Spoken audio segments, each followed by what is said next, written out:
حضرت ابو ذر غفاری رضی اللہ تعالیٰ عنہ کے قبول اسلام کا واقعہ۔ حضرت ابو ذر غفاری رضی اللہ تعالیٰ عنہ مشہور صحابی ہیں جو بعد میں بڑے بڑے زاہدوں اور بڑے علماء میں سے ہوئے۔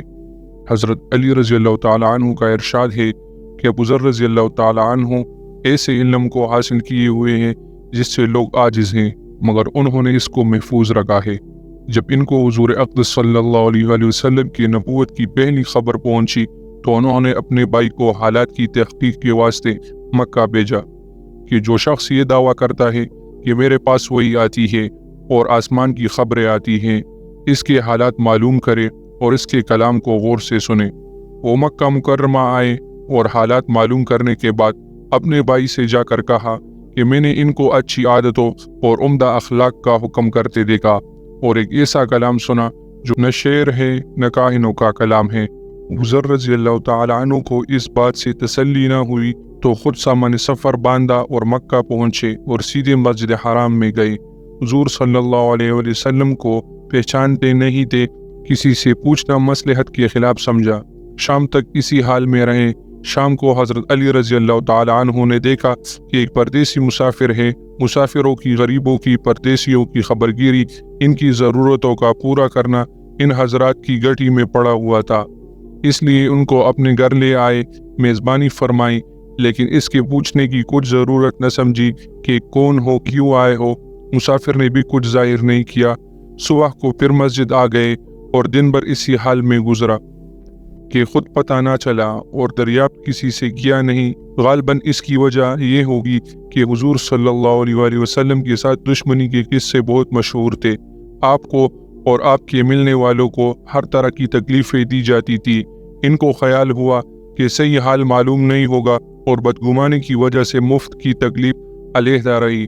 دوسرے دن شام کو بھی حضرت علی رضی اللہ تعالیٰ عنہ کو خیال ہوا کہ پردیسی مسافر ہیں، بظاہر جس عرض کے لیے آیا ہے وہ پوری نہیں ہوئی ہے، اس لیے اپنے گھر لے گئے اور رات کو کھلایا سلایا، مگر پوچھنے کی اس رات کو بھی نوبت نہ آئی۔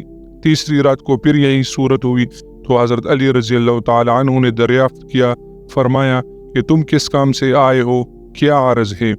تو حضرت ابو ذر رضی اللہ تعالیٰ عنہ نے پہلے ان کو قسم اور عہد پیمان دیے اس بات کے کہ وہ صحیح بتائے۔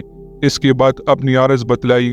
حضرت علی رضی اللہ تعالیٰ عنہ نے فرمایا کہ بے شک اللہ کے رسول ہے اور صبح کو جب میں جاؤں تو میرے ساتھ چلنا، میں وہاں تک پہنچا دوں گا، لیکن مخالفت کا زور ہے، اس لیے راستہ میں اگر مجھے کوئی شخص ایسا ملا جس سے میرے ساتھ چلنے کی وجہ سے تم پر کوئی اندیشہ ہو تو میں پیشاب کرنے لگوں گا یا اپنا جوتا درست کرنے لگوں گا، تم سیدھے چلے چلنا، میرے ساتھ ٹہرنا نہیں، جس کی وجہ سے تمہارا میرا ساتھ ہونا معلوم نہ ہو۔ چنانچہ صبح کو حضرت علی رضی اللہ تعالیٰ عنہ کے پیچھے پیچھے حضور صلی اللہ علیہ وآلہ وسلم کی خدمت میں پہنچے۔ وہاں جا کر بات چیت ہوئی اور اسی وقت مسلمان ہو گئے۔ حضور صلی اللہ علیہ وآلہ وسلم نے ان کی تکلیف کے خیال سے فرمایا کہ اپنے اسلام کو ابھی ظاہر نہ کرنا، چپکے سے اپنی قوم میں چلے جاؤ، جب ہمارا غلبہ ہو جائے اس وقت چلے آنا۔ انہوں نے عرض کیا، یا رسول اللہ، اس ذات کی قسم جس کے قبضے میں میری جان ہے کہ اس کلمہ توحید کو ان بے ایمانوں کے بیچ چلا کر پڑھوں گا۔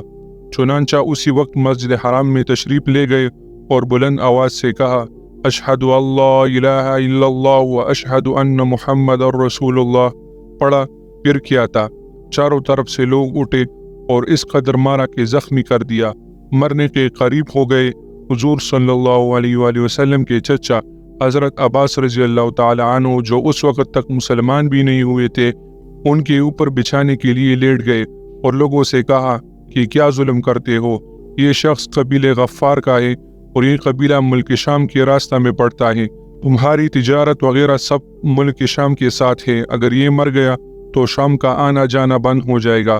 اس پر ان لوگوں کو بھی خیال ہوا کہ ملک شام سے ساری ضرورتیں پوری ہوتی ہے، وہاں کا راستہ بند ہو جانا مصیبت ہے، اس لیے ان کو چھوڑ دیا۔ دوسرے دن پھر اس طرح انہوں نے جا کر بلند آواز میں کلمہ پڑھا اور لوگ اس کلمہ کی سننے کی تاب نہ لا سکے تھے، اس لیے ان پر ٹوٹ پڑے۔